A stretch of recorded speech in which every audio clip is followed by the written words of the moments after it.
Friend, good morning. How are you children? बच्चों, हमने chapter 9 मेरी डायरी पढ़ा था। इसको 2-3 बार हमने रीड किया। इसके क्वेश्चन आंसर, अभ्यास कार्य सब आप कर चुके हैं, पर फिर भी आप चाहते हैं तो एक बार दोबारा से मैं आपका दोहरान करवा देती हूँ। जिसने फील नहीं किया है वो आप फील कर लें। तो फटाफट से आप देखिए बच्चों, इसके सही उत्तर पर राइट का चिन्ह लगाइए। और जिन बच्चों ने फील नहीं कर रखा है वो फील भी करेंगे। लेखक उदयपुर कब पहुंचा? रात्रि के समय। 26 अक्टूबर को लेखक ने कहाँ की यात्रा शुरू की? फतेह सागर की। स्त्री की मूर्ति थी, उसके हाथ में क्या था? गंगा सागर। सुखाड़िया सर्कल पर बने फव्वारे जैसा फव्वारा विदेश में और कहाँ है? रोम में। जगनिवास में किसने शरण ली? खुर्रम यानी शाहजहाँ का जो बेटा था खुर्रम शाह, उसने शरण ली थी। तो आपने ये फील कर लिया। अब आप देखिए इस चैप्टर का गद्यांश। हम नाव में बैठकर नेहरू उद्यान पहुँचे। उद्यान के प्रवेश द्वार पर बनी है 2 बड़ी बड़ी मछलियाँ। सामने बनी है एक औरत की मूर्ति, राजस्थानी गहने पोशाक पहने हुए, उसके हाथों में गंगा सागर। मुझे ऐसा लगा कि जैसे कोई सचमुच की स्त्री पानी पिला रही हो। अब देखिए लेखक कहाँ जा पहुँचा? लेखक कहाँ पहुँचा था? नेहरू उद्यान में। प्रवेश द्वार पर क्या बनी थी? 2 बड़ी बड़ी मछलियाँ। मूर्ति ने क्या पहन रखा था? राजस्थानी गहने और पोशाक। और 4th वाला क्वेश्चन है, उसके हाथ में क्या था? उसके हाथ में गंगा सागर था। अब आइए आप पेज नंबर 65। पेज नंबर 65 पर मैंने आपको व्यक्तिवाचक, जातिवाचक और भाववाचक संज्ञा के बारे में बताया था। और इन शब्दों को छांट कर आपको व्यक्तिवाचक, जातिवाचक और भाववाचक में लिखना है। अगर आप बाद में अच्छी राइटिंग में लिखना चाहते हैं तो आप राजस्थान, उदयपुर और महाराणा प्रताप, इनके आगे आप व्यक्ति लिख दें, यानी कि ये कौन सी है? व्यक्तिवाचक।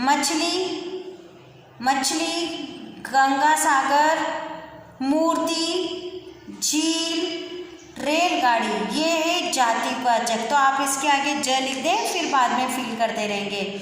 अब है थकान, मुस्कुराहट, स्वतंत्रता। इनके आगे आप भाववाचक लिखिए। मैंने बताया था बच्चों, संज्ञा किसे कहते हैं? किसी व्यक्ति, वस्तु, स्थान के नाम को हम संज्ञा कहते हैं।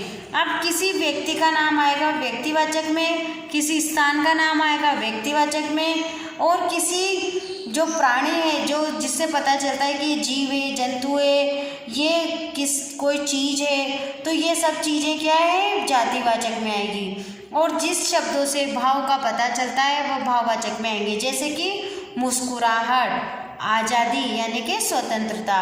अब आते हैं वाक्य बनाओ। रोशनी, फव्वारा, मूर्ति, स्वतंत्रता, इन शब्दों को लेकर आपको क्या बनाने हैं? वाक्य बनाने हैं।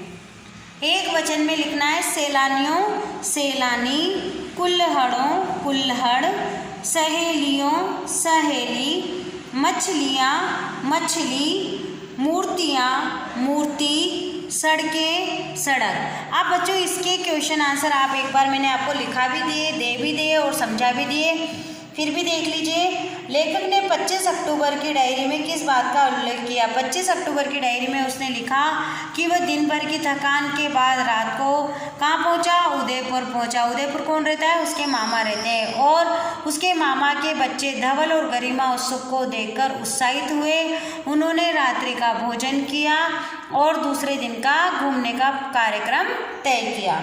नेहरू उद्यान का वर्णन अपने शब्दों में कीजिए। नेहरू उद्यान के जाते ही उसने क्या देखा कि उसके द्वार पर 2 बड़ी बड़ी मछलियां हैं, एक औरत की मूर्ति है जिसके हाथ में गंगा सागर है, उसने राजस्थानी पोशाक पहन रखी है और गहने पहन रखे हैं। महाराणा प्रताप की मूर्ति को देखकर लेखक का क्या अनुभव हुआ कि इन्होंने स्वतंत्रता को दिलाने के लिए कितने कष्ट झेले।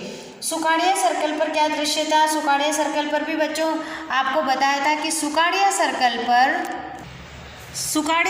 पर उन्होंने जब पहुँचे वो, तो वहाँ पर क्या था? अंधेरा हो चुका था। और जब वहाँ अंधेरा हो चुका था तो वहाँ अंधेरे में उन्होंने फव्वारे देखे, रंग बिरंगे फव्वारे थे। वैसे ही फव्वारे कहाँ हैं? एक जो विदेश है उसमें, रोम में भी वैसे की वैसे ही फव्वारे दिखाई दिए और वहाँ का जो दृश्य था वो बहुत सुंदर था। इसके बाद है बच्चों पिछोला झील पर क्या क्या दर्शनीय। पिछोला झील पे उन्होंने राजमहल देखा, जहाँ सूर्य के जो पहला सूरज उगता है उसके चिन्ह है, और वही मेवाड़ का राज्य चिन्ह है। तो इसके क्वेश्चन आंसर हमने करे, याद किए। अब आप जो कल की वीडियो है उसमें नया चैप्टर शुरू करेंगे, पर नया चैप्टर शुरू करने के पहले हम जो चैप्टर पढ़ रहे हैं उसे अच्छे से क्लियर होना चाहिए, वो अच्छे से आना चाहिए, कोई डाउट नहीं होना चाहिए, किसी भी प्रकार की कोई परेशानी नहीं आनी चाहिए। बच्चों आप बड़ी क्लास में हैं, जब हम चैप्टर पढ़ लेते हैं तो क्वेश्चन आंसर हमें वैसे ही आ जाते हैं, पर फिर भी आपने जिन बच्चों ने अपने मन से किए हैं वो बहुत अच्छी बात है, और जो नहीं कर पाते हैं उनके लिए मैं आपको भेज ही देती हूँ, तो आप उसमें से बिना परेशानी के कर सकते हैं। Thank you.